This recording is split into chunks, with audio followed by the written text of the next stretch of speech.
Well, welcome to another episode of Passion Pivots. My name is Scott Armstrong from Limitless, and we're thrilled to have you with us. Today in the studio, we have Paul Snider.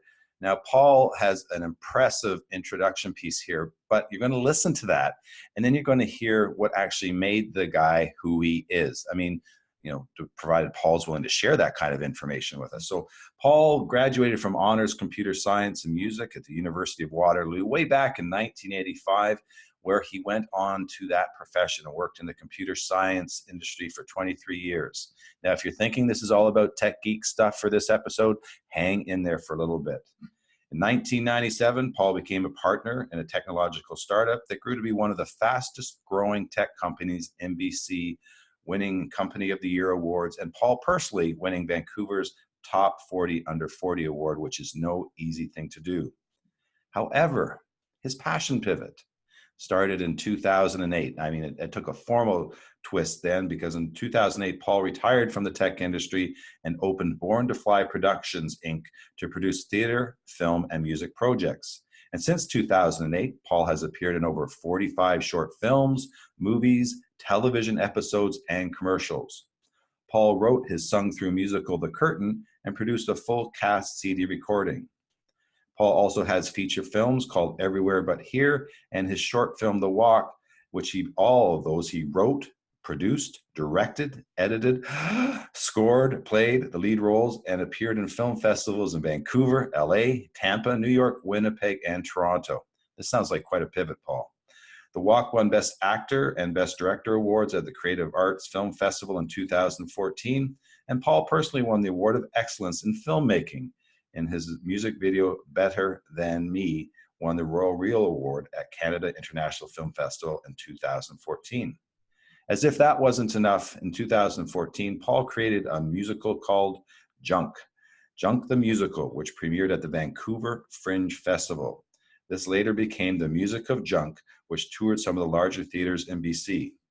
Paul also has released his first solo album, it's called The Letter, in early 2018, and it's a collection of his original folk songs written throughout his life. Paul, I'm going to grab my breath and welcome you, and thank you so much for joining us on Passion Pivots. Yeah, thank you for having me, Scott. That's quite an introduction that you had here. Now, Paul, you started out in tech. You've obviously got a strong analytical side. You moved into the creative side as well. At what age did you know that the creative side was going to hold on to you? First of all, can I ask you this? There's so many questions coming at once. Yeah. Approximate age range. We're not going to look for birth certificates or anything like that, but how old are you right now? Just early 50s. Early 50s. Okay. And so what age did you know that the arts were going to actually sort of craft who you were going to become later in life?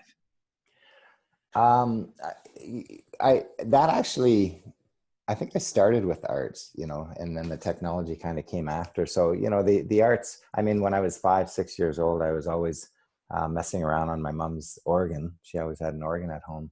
And, that kind of stuck with me. I was in plays and things like that throughout, as a young person in my teens. So I knew that the arts was with me for life. And the technology just started in, I guess my early teens. I liked tinkering with things and got into software development and then made that a career. But I remember in like late high school having to make that decision as to which way to go, technology or music, because they were very far apart at that time. And so, if we delve into that, because a lot of us have those places where we would like to go, and we have places that we think we should go because of, life circumstance, starting out, getting a career, earning money, all those kinds of things. If you rewind for a little bit, what was your thought process as you're sort of weighing those different options? Well, part of it, you look at your parents and you look at kind of the things that you should do in life. And like from my background, we were a lot more pragmatic. So I wasn't really pushed in a certain direction, but when I asked, opinions of the adults that were in my life, it was much more to, try to go a route where you you can count on things. I did, like, my first work term was with IBM out of university. In my first year I was in co-op, and my life was set. I mean, I could have had a career in IBM, and right now been having the IBM ring and the retirement and everything, because that's how it was set up back then. And then I just remember, I wanted to keep the art side of it. And at that point, music was really big. And so that's why I did the joint honors, to kind of satisfy both sides. And then the co-op I did at IBM, and then I did control data as a second term co-op. And then I remember going to the guidance counselor, and I had to make a decision as to if I wanted to continue with co-op, then my life would be set in computers, but then I wouldn't be able to do the music because of the way the courses were, or I'd have to get out of co-op and then be able to continue with the music. And so I remember going to the guidance counselor and saying, yeah, yes, I know I've got this path set in with IBM and with control data and these big computer companies, but honestly, I really need to do this music thing. So I've got to get out of co-op. And he looked at me and he said, I believe that you're making a huge mistake. And I said, okay. But it's funny because I remember the walk from his office back to my room in residence. And I just remember this huge load off my shoulders. I remember the night, it was twilight, clear sky. And I just remember looking around going, I've made a significant change in my life. And, rightly or wrongly, I didn't know, but I just remember that it felt like the right thing to do. And so I ended up getting both degrees, but I didn't, I didn't go back to IBM and places like that. Mm-hmm. So you mentioned before, the influence of adults in your life, growing up, and you and I talking before the show, your household growing up, it was not, normal for growing up in the 70s as we did. Can it comment on, if it's relevant to who you've become, or if it had no impact at all? That too is a fair answer. What would you say to that? Sure. My parents split up. I think I was probably 10 or 11. And so they got divorced. And, at the time, it doesn't seem like a big deal.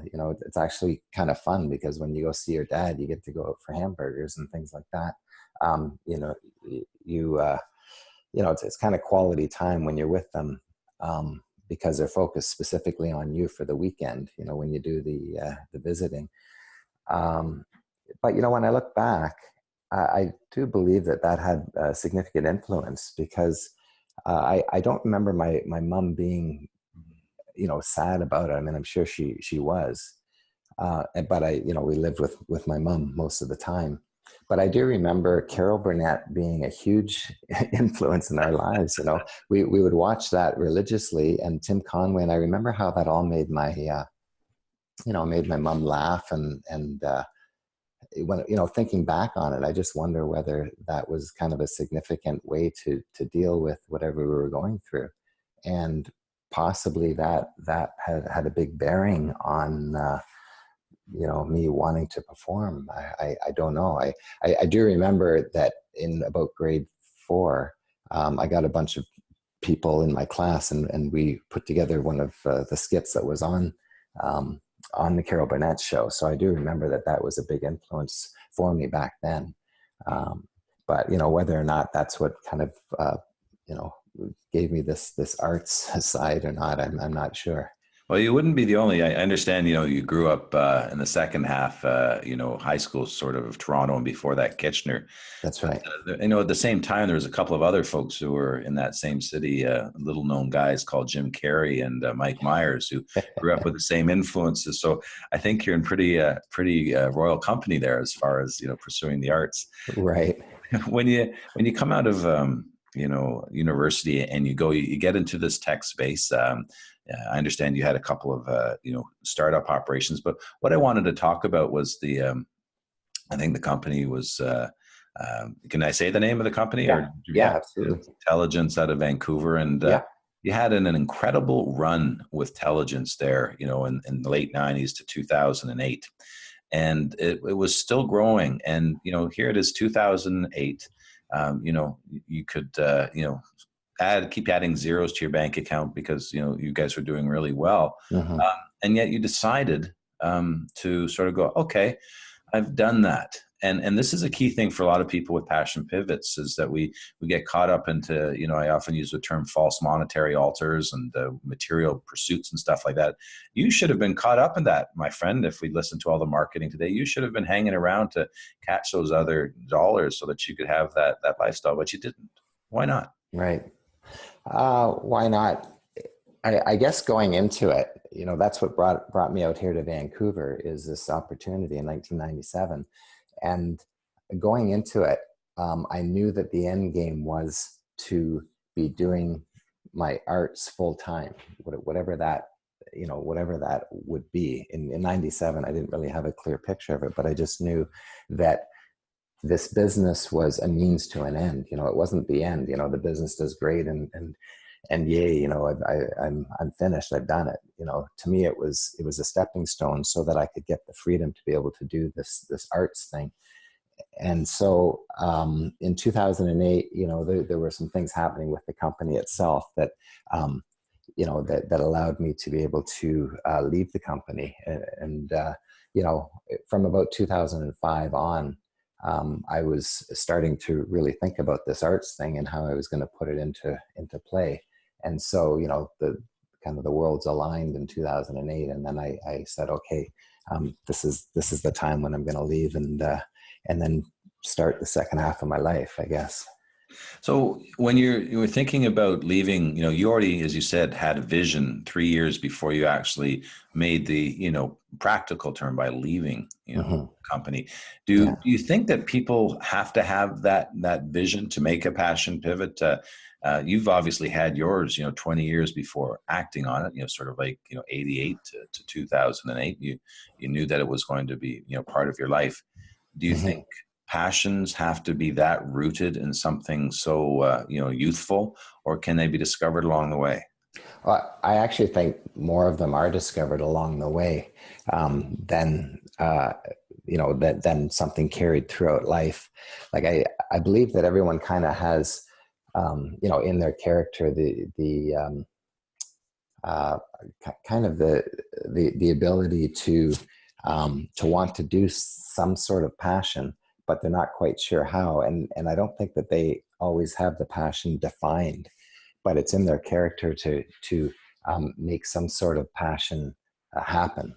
And a lot of times, like you just see, you know, later in life, people just, you know, out of nowhere, they you know, they pick something else up, and they become you know, they become very successful at it. You know, you see a lot of you know, older actors that got into it in their, you know, 50s or 60s, and you know, one in particular a few years ago winning an Academy Award, and he was up there saying, I'm known as a bit of a late bloomer.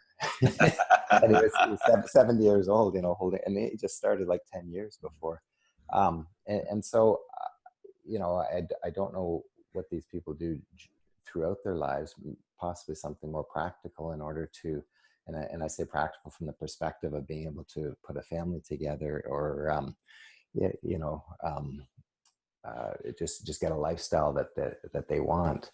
But at some point, you know, the passion part just kind of overtakes, you know, and you know, they try to make that actually part of their lifestyle. And later on in life, I think they, you know, the focus comes in terms of what that passion is. And then they, you know, with the wisdom that they have throughout their lives, you know, they're able to, you know, put that into some sort of a pragmatic approach.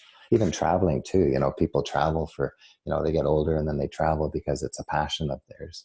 Mm-hmm. So let's talk about this, because you're really focused now on the pivot. You can have a passion that can live in your head and your heart, and you cannot act on it for a while. And I would bet a lot of listeners have that actually going on. But how do you know, start that pivot, take those early steps, and balance things like, you know, I'm going to give up guaranteed income, which means no second car, maybe deferring retirement, a little bit of vacation home, whatever, you know, material trappings we find ourselves in.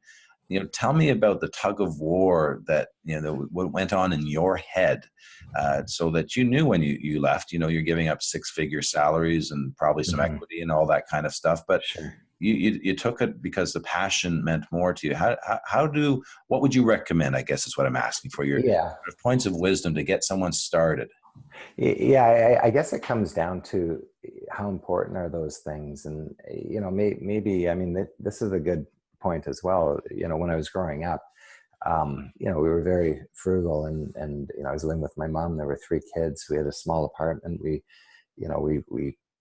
made presents and wrapped them in Dutch boy paper bags as wrapping paper, like But I would never give any of that up again. I mean, that was life for me as young, and that sticks with you through your life. And so, with intelligence, like it was never really about, um, it was about the money, but from the perspective that it buys freedom, and it doesn't.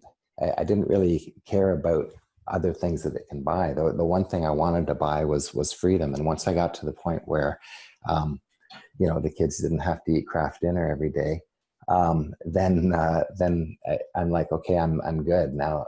I'm young enough to be able to do this, and as I want to see myself on the screen, and as I want my voice to sound in music and things like that. Yet, uh,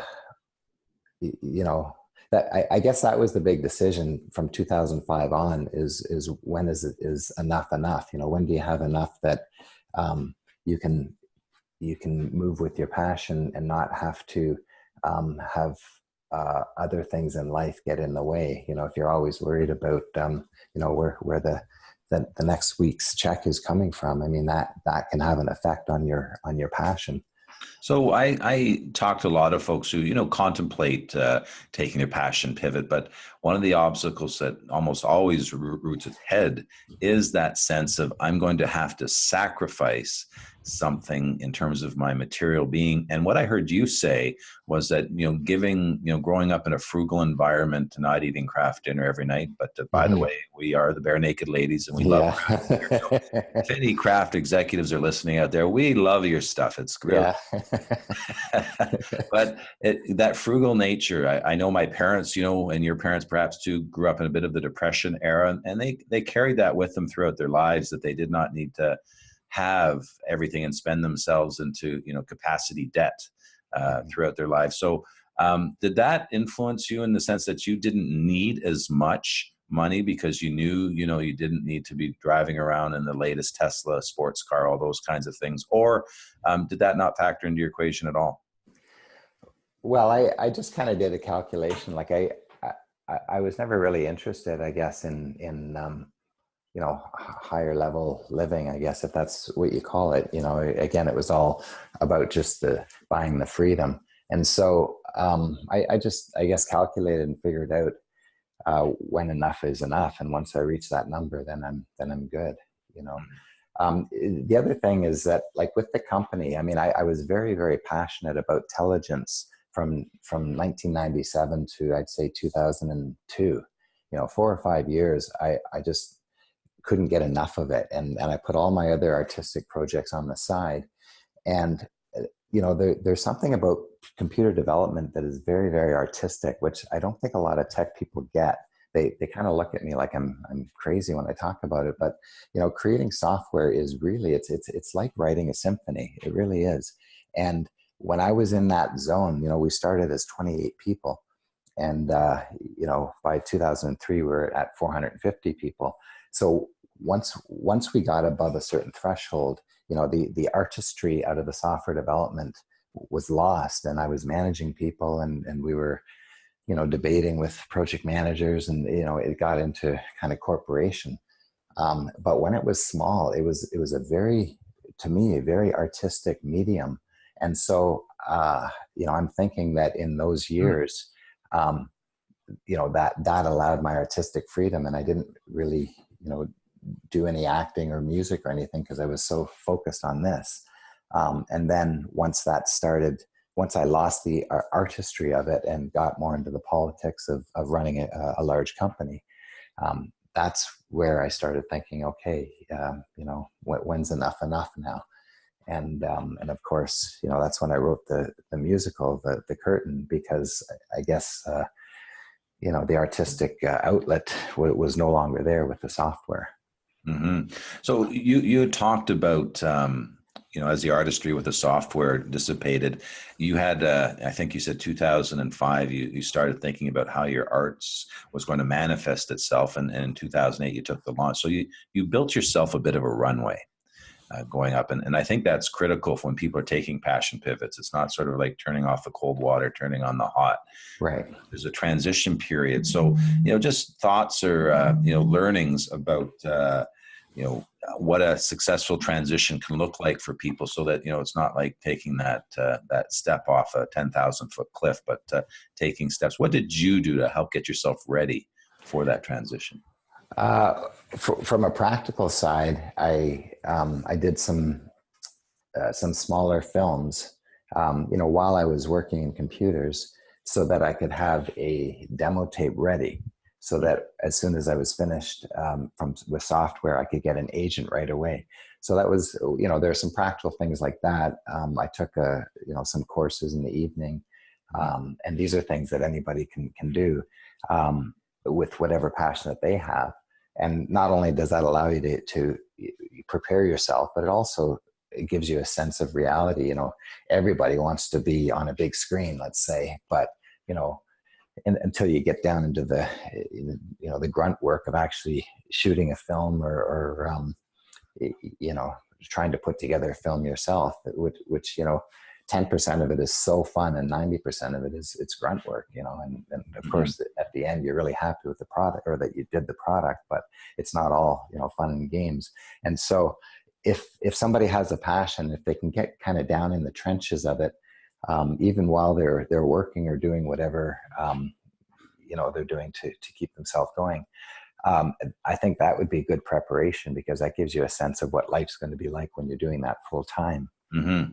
So it was interesting. Sorry to interrupt, because my neurons are just firing with all the things you're saying here. So I'm going to give you the question, then I'm going to provide some filler seconds so that you can contemplate this. Making passion pivots is not all about us. We have family, and we can have husbands and wives and kids to consider. So I'm going to ask your thoughts on that, because I was recently interviewing a gentleman who is doing very, very well in a world, and asking him why he's pursuing this one so hard. And it was simply because he wanted to maintain the lifestyle that he and his wife had enjoyed. So it was a material pursuit type of thing, as opposed to the pursuit itself. It was what the pursuit was going to give him in terms of material goods. Your transition is a different one. So tell me a little bit about, are you married, and how did the discussions go with your partner or your wife and contemplating this? Because you're giving up 6 digits of income for financial abyss in terms of incoming streams. And I know there's a lot of folks here who are in that financial world, and they're going, Paul, don't do that. So, did you get those comments at home, or did you get somebody who was, really supportive, or unsure? Where did that fall? Yeah, she's very supportive. I'm married, and we have 2 kids. And in 2008, what would they have been? They would have been mid to late teens in 2008. And so, so still at home. But, my wife, very supportive. In 1997, I was working with Nortel, and at the time, Nortel was a big company. They've since changed, but you were riding high with Nortel in '97, and that I would say that's a bit of a pivot there, because I remember the conversation with my mother-in-law. I called her and I said, what we're doing is I'm going to leave my job at Nortel. I'm going to sell our townhouse. I'm going to pack up my 1 and 3-year-old kid, and we are going to move to Vancouver for a tech startup. You were her favorite son-in-law. I was just going to say, yeah. But the point of the story is that my wife was all on board. I remember saying to her, because what had happened, I was working with somebody at Nortel. They had left to move out here, and then I went to work with them. And I said to my wife, what do you think of living in Vancouver? And she says, yeah, I'm all for it. I'm all in. And so then so that was a big pivot. I look back at the pivots, and then so with this one, I don't think she really knew what to expect. As did I. I've never lived with no salary coming in the next week type of thing. But we did some calculations. We figured we'd be okay, and if everything falls apart and we have to go back to work, in terms of the computer industry, I was still fairly employable, and so that's why I thought, well, we'll give it some time, and we'll go this route, and we'll see how it goes. So I was lucky to have that support. But she's like me, we've got a car that works, we've, a comfortable house, and the kids were being fed. So that's really what we wanted. We didn't need, a boat and another car and all of this thing. Our values are very similar. And so that did make it easier. Yeah. Yeah. It's interesting. And this is where you can just say, Scott, I flat out disagree with you. And I love those kinds of things because it means they're learning something. But what we're talking about here is, the assumption of risk and the perception of risk in making these passion pivots. Because, you're changing something. So you're giving up something, hopefully getting something else, but there's no guarantees. So it's that perception of risk. And the caveat I was going to provide to that is that a lot of people say, I can't do this because, I won't have a job, et cetera, et cetera.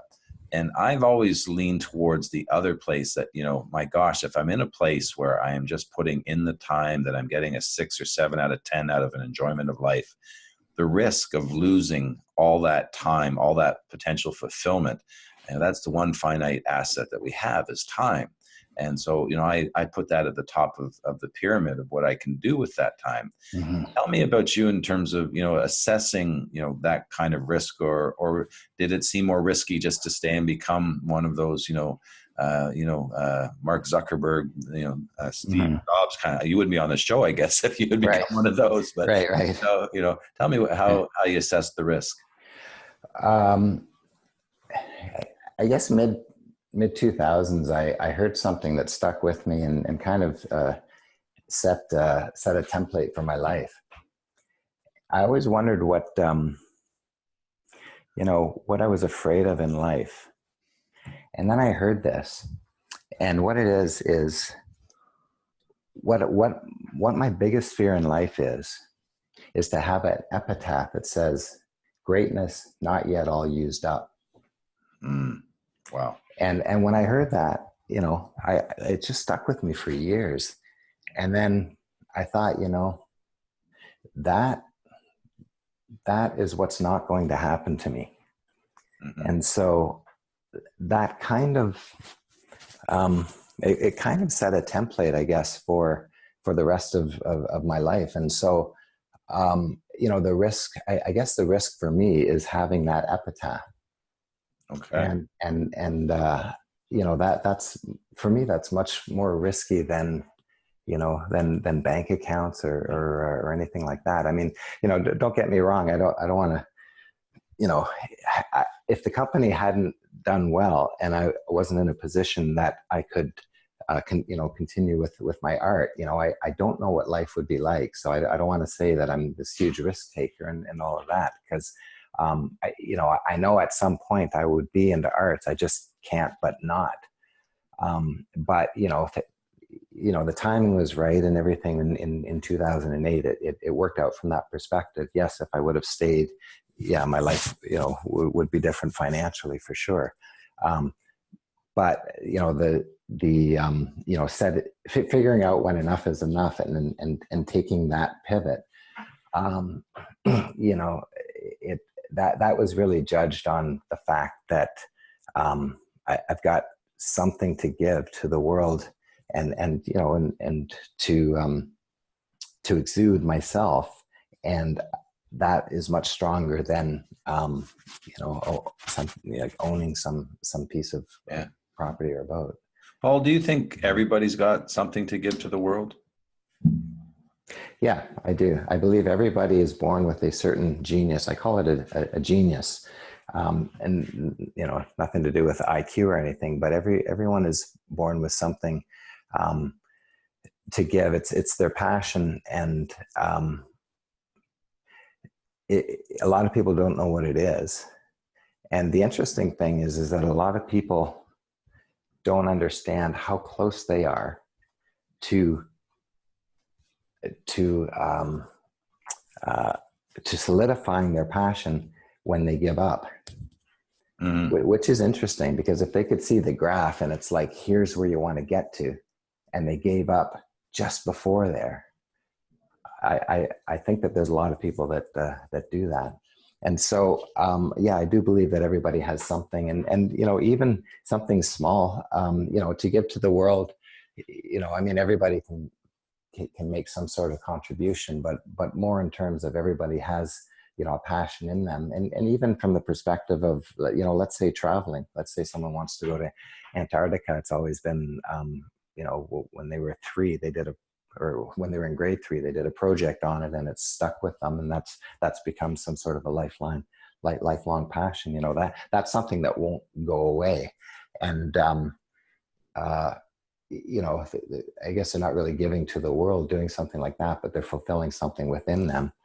From a travel thing to something like, somebody's always wanted to own a bakery or have their ability to make money under their own control. I mean, that is a passion as well. Mm-hmm. I believe that everybody does have something that they're born with. And, but I think a lot of people, probably more people than not, don't really have it defined. They just know there's something there, but they don't know what it is. It's interesting that you mentioned a few years ago, I legally ambushed Sir Richard Branson at YVR and asked him that question, and saying, what do you view as number one challenge for most people in pursuing their dreams? And he said without hesitation, lack of sustained focus. And it speaks to the point that you said, so people are so close sometimes. And I know in strategy terms, it's called the valley of despair, where you're putting in all this work, you're taking all these steps, but you're not getting the results. So, 99% of people give up when they're so close. Mm-hmm. They're like, there's a wall of fog, and you just need to get through that wall of fog a little bit. Yes. Hey, when are you happiest? When am I happiest? Well, there is a huge, at this stage in life, there's a huge happiness that comes when I get together with the family, with the kids and everything. Just because it's so interesting now to see,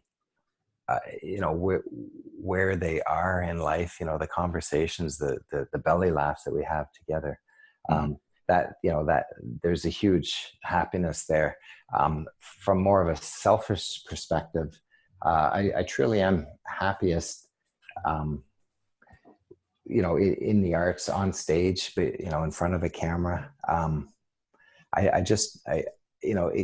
It gives me a lot of joy to move an audience emotionally, whether that be, they're listening to a song that I wrote, and I've got a song called Daddy's Little Girl that seems to, bring a tear to a lot of a mother's eyes, when they hear it. I mean, but there's just that just gives me such a sense of joy to see that I've touched somebody like that. And so, on stage and in theater, I mean, there's nothing like a live audience responding to you.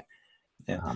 So tell me a little bit about, if it's okay with you, I'm going to tag on a little bit of Daddy's Little Girl as long as we conclude our chat today. But tell me what you've got coming up, and if folks want to find out more about Paul Snider and Born to Fly production, what you've been doing, where can they go and what can they look forward to seeing? Okay. Well, I just released, as you mentioned, my CD at the beginning of this year. If you go to paulsnidermusic.com, it's got some clips of some of the songs there.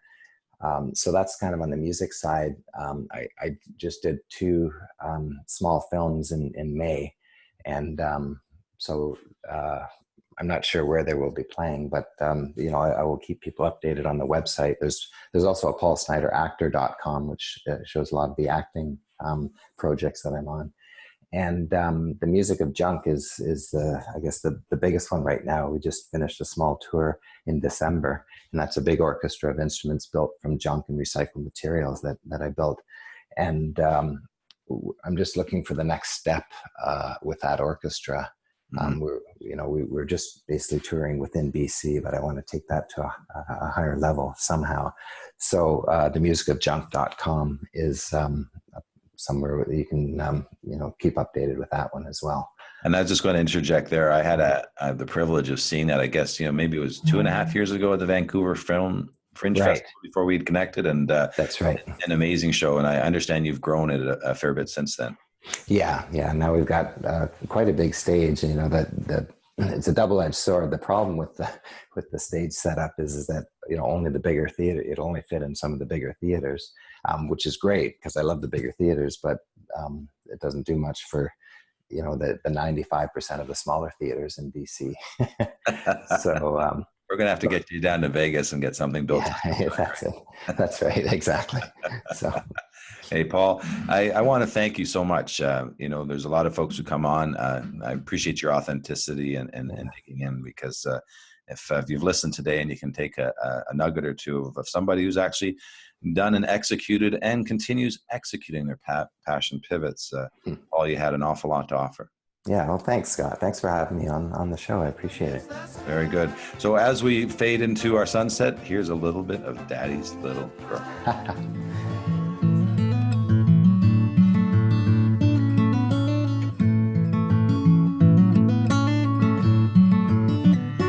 There you lay with your toothless little smile. You'll be fast asleep in just a little while. Time goes by so quickly, you're changing day by day. Soon tomorrow comes and the woman in the child. One morning I'll awake to find you're on your way to school. One day you'll ask to borrow Daddy's keys. One day your graduation gown won't fit you anymore. Though years may change the child I see, you'll always be Daddy's little girl.